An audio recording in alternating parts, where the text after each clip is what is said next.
저는 매일 아침 6시 30분에 알람이 딱 뜹니다. 무슨 알람일까요? 약 먹는 알람. 6시 30분 전에 신약과 구약을 먹고 6시 30분 되면은 알약을 먹습니다. 특별한 결심이 없어도 먹어야 돼요. 아니면은 제 몸에 큰 일이 일어나기 때문에 그 약은 굉장히 화려합니다. 고지혈증 약, 고혈압, 그리고 또 비타민 D에다가 또 등등 아스피린도 먹고 많이 먹었어요. 먹고 나면 배불러요. 특별히 비타민 D는 물을 많이 마셔야 된다 그러니까 먹고 난 뒤에 물을 많이 마시면 정말 배부릅니다. 그런데 이 약 먹는 것, 특별히 알람을 사실 안 정해도 제 생명과 직결된 것이기 때문에 큰 결심이 아니더라도 실천이 잘 됩니다. 근데 우리의 결심이 실천으로 잘 옮겨지지 않는 게 있어요.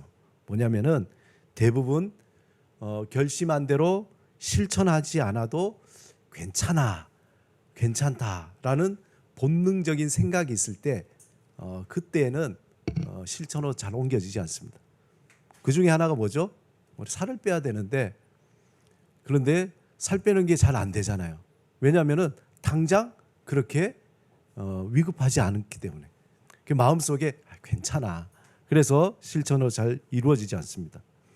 현재 급박하게 그 결과가 나타나지 않기 때문에 실천을 자꾸 미루게 돼요. 사람은 참 영악하죠. 그래서 어떤 것을 결심하면서 마음에 벌써 괜찮아. 한 번쯤 안 지켜도 괜찮아. 그리고는 정말 해야 되는 실천을 미루게 됩니다. 만약 어떤 사람이 살고 죽는 급박한 순간이라면 그런 문제라면 모든 걸 다 제쳐놓고 어떻게 돼요? 그 일을 하게 되죠. 우리의 사람들에게 가장 우선순위에 이런 관점에서 밀려나는 게 있는데 그것이 뭐냐면은 무엇을 믿으며 어떻게 살 것인가에 대한 질문입니다. 참 거대한 질문이죠. 이 질문은 굉장히 중요한 거라고 다 알고 있어요. 그러나 급박한 것처럼 보이지 않기 때문에 이런 질문이 떠오르면은 그래, 뭐 오늘 당장 이 질문에 대해서 내가 답을 안 한다고 해도 그냥 뭐 죽는 것도 아니고 뭐 큰일 나는 것도 아니니까 자꾸 미뤄갑니다. 무엇을 믿으며 어떻게 살 것인가. 내일도 모레도 자꾸 밀어놓는 거죠. 왜냐하면 당장 이 질문을 대답하지 않는다고 해서 큰 문제가 없어 보이기 때문에 눈을 뜨면 바쁘게 시작하는 그 하루, 주어진 일들을 처리해야 되고 해결해야 될 일들이 많고 이거보다 더 급박하게 보이는 일들이 많기 때문에 이 질문은 자꾸 미뤄지게 됩니다.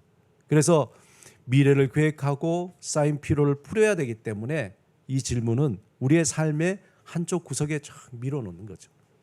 하지만 이 질문은 미뤄서는 안 되는 날마다 대답하고 또 대답해야 되는 중요한 질문입니다.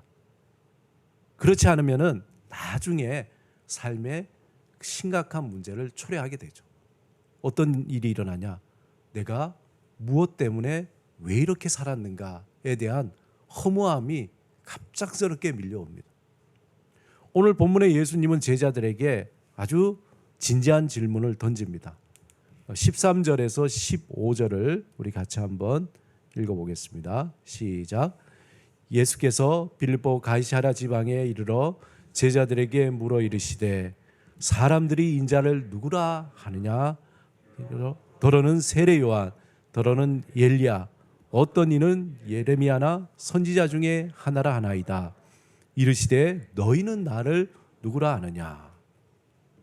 예수님은 그 우상이 아주 가득한 가이사랴 빌립보 지역에서 이제 제자들을 테스트하는 겁니다. 제자들에게 아주 진지한 질문, 심각한 질문을 던지죠. 하지만 그동안 예수님과 함께한 사람이라면은 이 질문에 대해서 쉽게 대답할 수 있습니다. 그렇잖아요?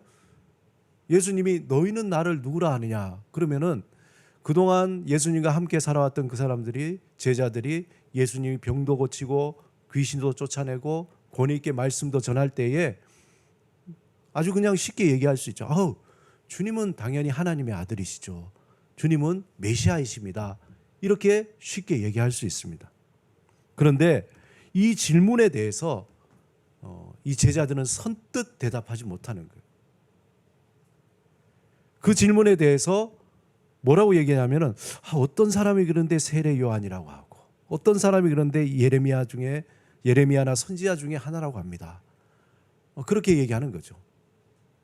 그리고 예수님께서 너희는 나를 누구라고 하느냐 할 때에 다른 사람이 그렇게 얘기하더라도 예수님은 당연히 메시아죠.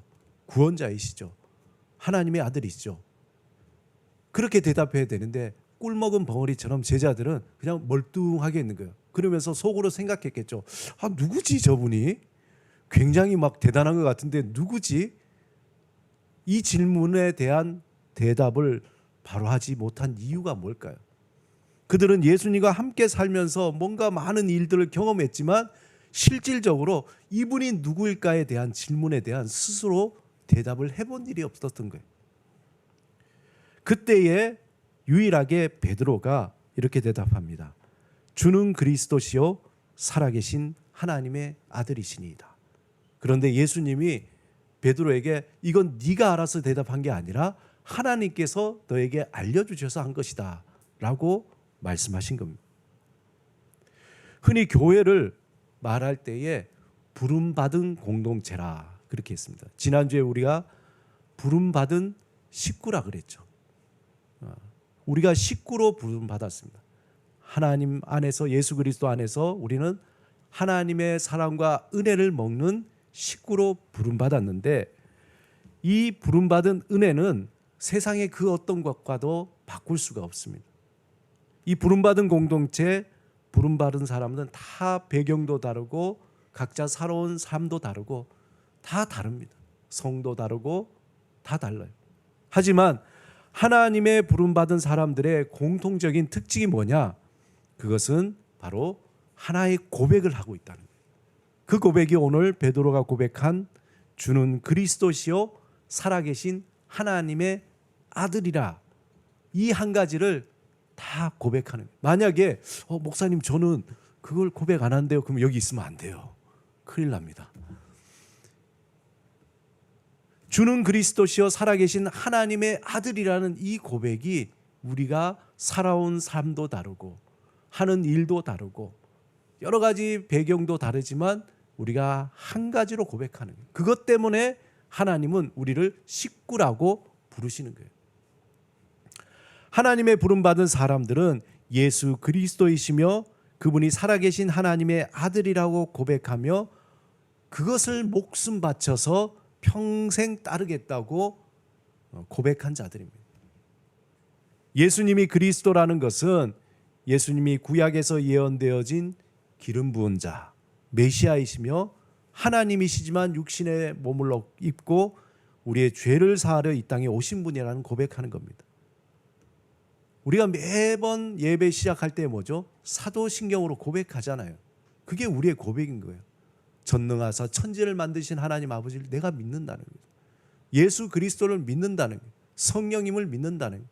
우리의 고백인 거죠. 그러므로 교회라는 것은 예수를 구원자와 삶의 주인으로 고백하는 사람들의 모임이다라는 거예요. 이게 가장 핵심인 거예요. 이게 빠지면은 우리가 아무리 많이 모여도 뭐 굉장한 일이 일어나도 아무런 소용이 없는 거예요. 교회의 가장 핵심이고 가장 중요하고 이것만이 우리의 중요한 하나의 고백인 것이죠. 이 고백은 우리의 현재의 삶과 죽음 이후의 삶에 매우 중요한 열쇠이기 때문에 그렇습니다. 현재의 삶에는 어떻게 살아가야 하는가에 대한 방향이 이 고백에 따라 이루어지는 거예요. 여러분, 돈이 나의 구원자라고 고백하면 어떻게 됩니까? 돈을 따라서 사는 거잖아요. 명예가 나의 구원자라고 생각하면은 명예를 따라서 살아가는 거예요. 이 세상의 사람들은 돈이 구원자라고 생각하기 때문에 어떻게 하든지 돈을 숭배하고 돈을 벌고 돈을 따라서 모든 삶의 방향이 다 그쪽으로 잡혀져 있어요. 명예, 쾌락, 그 외에 수많은 내가 고백하는 그것이 나를 구원해 줄 것이라고 믿기 때문에 그것을 위해서 모든 삶의 방향이 다 시간과 물질과 그리고 행동이 다 거기에 맞춰져 있는 거예요. 우리는 예수 그리스도를 구주로 고백하기 때문에 거기에 우리의 모든 것이 다 맞춰져 있는 거예요. 우리의 시간, 우리의 물질, 우리의 삶의 행동, 모든 것들이 거기에 다 맞춰져 있는 거예요. 그래서 현재의 삶에 내가 어떻게 살아야 하는가에 대한 질문이 예수 그리스도 안에 있습니다. 예수 그리스도께서 말씀하신 대로 나는 살아야 되겠다 결단한 사람들이죠. 예수 그리스도께서 사신 것처럼 나도 살아야 되겠다 고백하고 그 삶을 따라가는 삶이죠. 어떻게 살아야 하는가? 또 죽음 이후에 하나님의 심판에서 죄인이냐 의인이냐 판단하는 기준이 바로 예수 그리스도를 구주로 고백하느냐 고백하지 않느냐에 따라 다릅니다. 하지만 이 고백은 당장 우리에게 물질적인 풍요를 주거나 현실적인 문제를 해결해 주는 것처럼 보이지 않는 거예요. 이게 문제예요. 예수 그리스도를 고백할 때마다 내 통장의 잔고에 100만 원씩 딱딱 입금되면 어떻게 합니까? 아마 예수 그리스도 계속 뭐 순간 초마다 막 고백할 거 아니에요? 오늘 아침에 아파트에서 내려오는데 그 화면을 보니까 이번 주에 로또 당첨이 24억이래요. 한 명당. 그거 보면서 아이고 24억 감이 안 잡히는데 뭐가 문제겠어요? 예수 그리스도를 주로 고백할 때 100만 원씩 딱딱 입금되면은 24억 문제도 아니죠. 그게 안 된다는 거예요. 고백할 때 물질적인 풍요, 뭐 명예, 갑자기 몸이 좋아지거나 이런 게 금방 나타나지가 않아요. 여기에 우리가 가지는 믿음에 대한 오해가 생겨나게 된 거예요. 목사님 예수님을 믿는데요. 제가 고백하는데요. 내 삶은 왜 자꾸 이렇게 흘러가죠? 여기에 우리가 오해가 생긴 거죠. 내가 잘못 고백한 건가? 내가 잘못 믿은 것인가? 의심이 쌓이고 그리고 두려움이 찾아옵니다. 우리가 믿는다, 고백한다고 할 때에 그동안 한국교회에서 이것이 마치 극장 티켓이나 운전면허증처럼 한번 따면 그만인 것처럼 잘못 이해되었기 때문에 오해가 생긴 겁니다. 한마디로 예수 믿으니까 천국에 들어갈 티켓은 내가 다 땄다, 구원받았다. 이제 주어진 인생을 적당히 즐기면서 살자 식으로 우리가 신앙이 잘못 오해된 것입니다. 여기엔 또 이 구절이 또 한 몫을 했어요. 로마서 10장 10절에 보면은 사람이 마음으로 믿어 의에 이르고 입으로 시인하여 구원에 이르니라. 내가 고백했으니까 구원받았다. 맞는 얘기죠. 흔히 전도할 때에 예수를 믿습니다. 또는 내 마음에 예수님을 모시기로 원합니다. 할 때에 그 입술에서 예수님을 고백한 것이 개인이 한 것이 아니라 성령님이 하셨기 때문에 그것이 증표가 되어 구원받았습니다. 당신이 이제 구원받았습니다. 라고 이야기하잖아요. 여기에 대한 약간의 오해가 있는 거예요. 물론 이 말이 틀린 말은 아닙니다. 하지만 우리가 믿는다는 것에 대한 심각한 오해를 불러일으킬 수가 있어요. 왜냐하면 우리는 믿는다는 것과 믿음으로 산다, 고백하면서 산다는 것을 분리시키기 시작한 거예요. 내가 믿어버렸으니까 그 다음은 뭐 됐지. 뭘 또 고백해. 한번 고백했으면 됐지. 그러면서 그 믿는다는 것, 고백하는 것, 그리고 믿음대로 고백대로 산다는 것하고는 별개로 생각하는 거예요. 초대교회에서 예수를 주로 하나님의 아들로 고백한다는 것은 그냥 입술의 고백이 아니라 정말 그렇게 산다는 거예요. 고백한 대로 산다는 거예요. 즉 고백하는 것과 고백한 대로 산다는 것이 분리되지 않고 일치하는 거예요. 초대교회에서 예수를 구주로 고백한다는 것은 예수님이 말씀하신 내 마음과 뜻을 다해 하나님을 사랑하고 내 이웃을 내 몸과 같이 사랑하는 그 삶을 그냥 그 고백대로 살아가는 거예요. 그래서 초대교회 때는 그냥 옥에 갇히기도 하고 자기의 재산을 다 내놓기도 하고 정말 복음을 전하기 위해서 그냥 모든 것을 다 내놓는 그런 헌신적인 삶을 살 수밖에 없었던 것이죠. 예수를 구주로 고백한다고 하면서 함께 예배드리고 기도하고 말씀을 듣는 일에 소홀히 할 수 없다는 거예요. 또한 예수를 고백한다고 하면서 이웃을 위해서 자신의 것을 나누지 않는 것도 있을 수 없다는 거예요. 초대교회에서 믿었던 우리 신앙의 선배들은 다 그렇게 살았던 거예요. 그들은 죄에서 구원해 주시고 자녀로 불러주신 그 은혜를 정말 잊지 않고 날마다 묵상했어요. 우리가 지금은 일주일에 한 번 예배드리지만 초대교회 때는 매일매일 예배드렸어요. 저녁마다 예배드렸던 그 은혜를 잊지 않고 묵상하기 위해서. 또한 이제 곧 오실 주님을 두렵고 떨리는 마음으로 기다렸어요. 왜냐하면 주님이 곧 오신다 그러니까 초대교회 때는 매일매일 주님을 기다리면서 두렵고 떨리는 마음으로 오늘 오실까 내일 오실까 그렇게 기다렸던 거예요.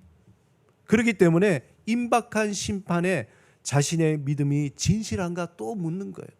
어제 고백했지만 오늘 다시 또 고백하며 주님 제가 믿습니다. 또 초대교인들은 자연스럽게 이 세상에 대해서 그렇게 집착하지 않는 거예요. 그렇다고 세상의 삶에 대해서 소홀히 여기지도 않았어요. 이 세상에서 자신의 것을 과시하기 위해서 물질을 모으거나 어떤 세를 과시하기 위해서 헛된 것에 집착하지 않았습니다. 오직 하나님과 관계 속에서 하나님의 그 아름다운 덕을 선전하기 위해서 전하기 위해서 자신의 것을 내어드리기 시작한 겁니다. 우리가 예수를 주로 고백한다고 하면서 그 고백한 대로 살지 못한다는 것은 하나님이 우리를 구원해 주시고 자녀로 불러주신 은혜를 과거의 추억으로 잊어버리기 때문에 그래요. 우리가 찬송했잖아요. 그 크신 하나님의 사랑 말로 다 형용할 수 없도다 찬양했는데 우리 삶에 돌아가서는 그 은혜는 어디로 갔고 내 마음대로 내 뜻대로 그냥 살아가는 거예요. 또한 다시 오실 주님과 심판에 대해서 그냥 어제도 안 오셨고 재작년에도 안 오셨고 내일도 안 오실 거야. 그런 대단한 믿음을 가지고 있는 거예요. 대단한 믿음. 주님이 다시 오실 것, 심판이 단지 미래의 불확실한 일로 여기기 때문에 우리가 그냥 잊어버리고 사는 거죠.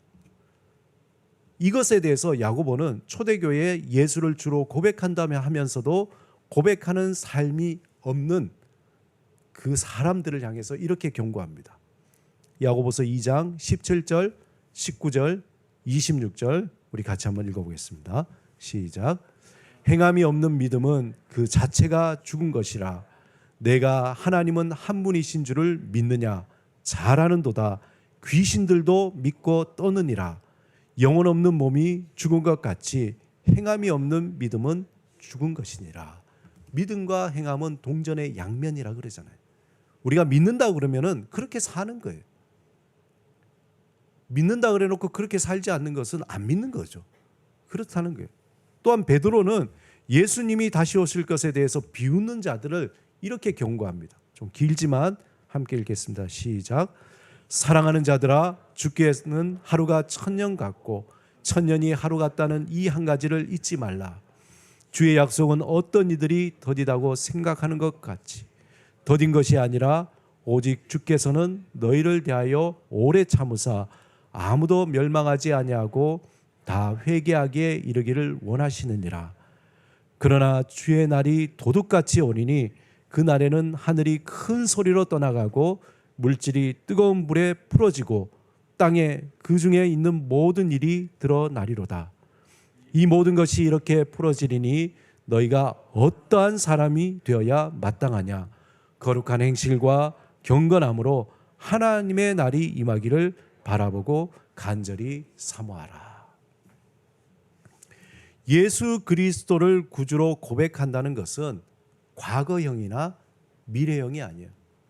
목사님 저 어제 구원의 확신에 대해서 제가 1900 뭐 70년도 아니면 제가 2000년도 몇 월 며칠 날 제가 그렇게 고백했습니다.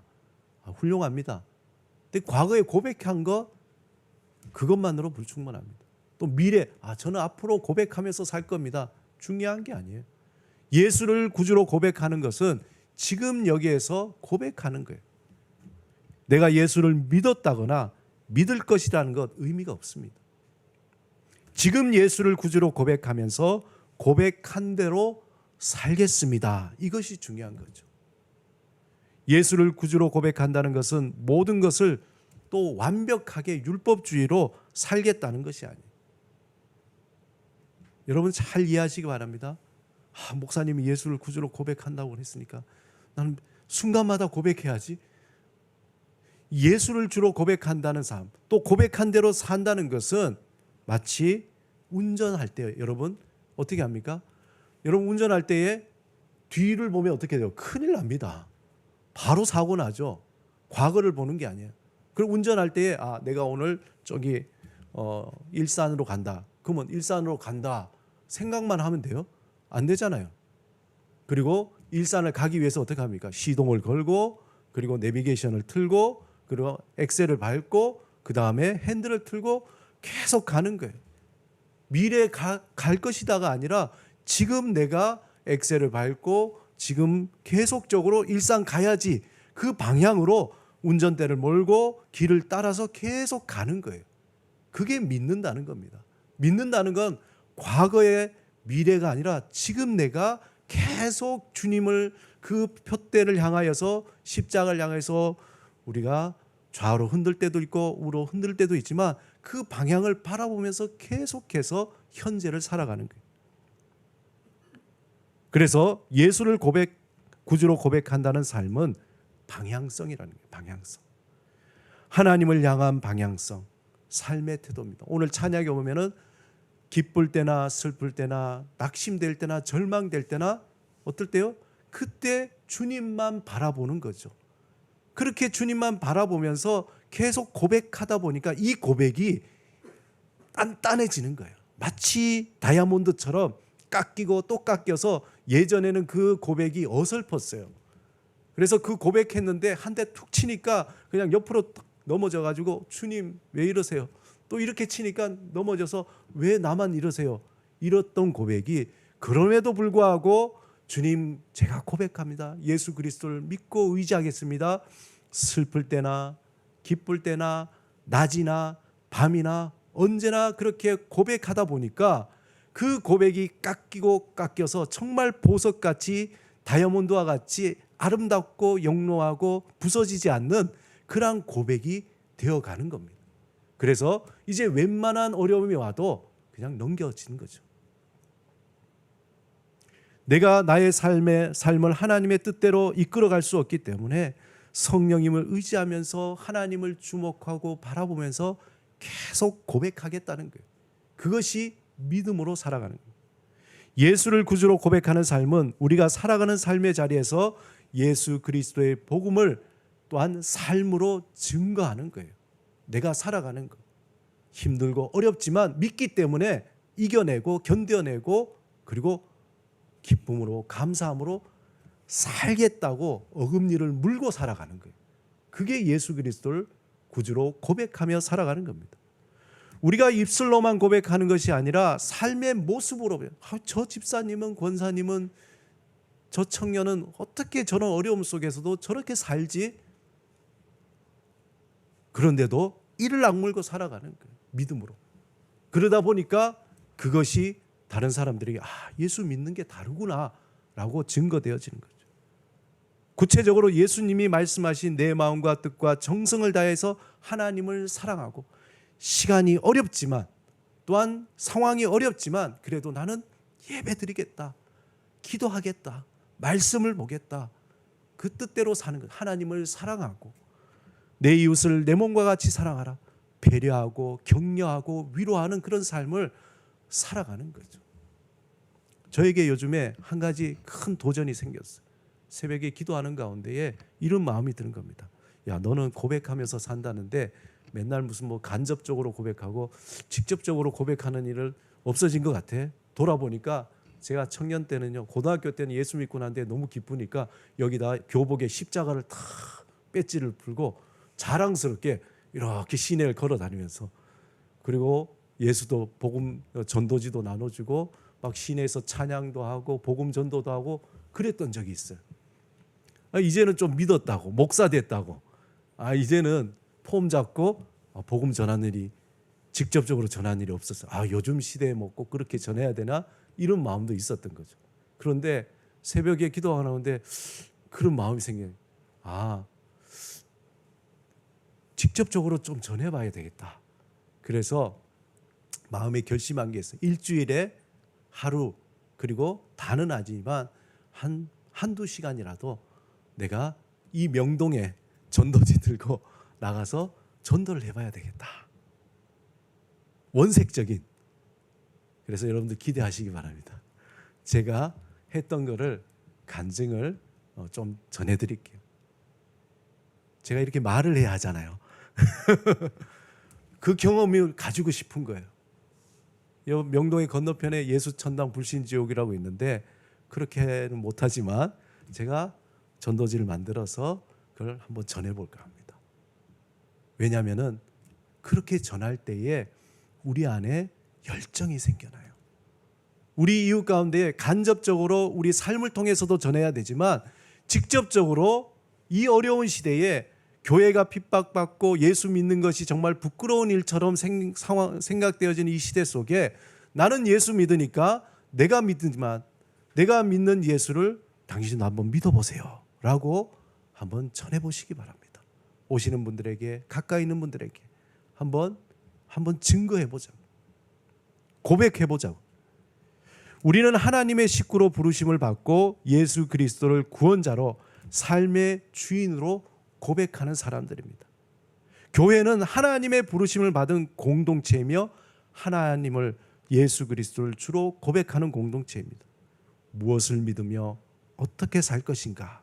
이 질문은 미뤄서 되는 질문이 아니라 매일매일 일어날 때마다 주는 그리스도시요 살아계신 하나님의 아들입니다. 오늘 주님을 믿는 대로 제가 한번 살아보려고 합니다. 성령님 도와주십시오. 저는 약하잖아요. 의지도 약하잖아요. 도와주십시오. 그렇게 한번 기도하시기 바랍니다.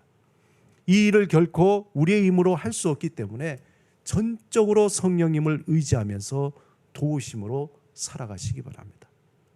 지금 여기에서 주님을 고백하며 날마다 주는 그리스도시요 살아계신 하나님의 아들이라고 고백하며 믿는 대로, 고백한 대로 살아가는 우리 미화 십자가 교회 모든 성도님 되시기를 주님의 이름으로 축원합니다. 우리 함께 기도드리겠습니다. 오늘 함께 나눈 말씀을 생각하시면서 우리 잃어버렸던 고백의 그 마음들, 열정들, 또한 주를 증거하는 그 하나님을 향한 그 열정들, 주님 오늘 새롭게 하여 주시옵소서. 예수를 믿는 것이 자랑이 되게 하시고, 예수를 믿는 것이 우리의 힘이 되게 하시고, 예수를 믿는 것이 우리의 소망이 되는 것을 말이 아니라 우리 삶 속에서 경험하게 하여 주옵소서. 우리 같이 한번 기도드리겠습니다.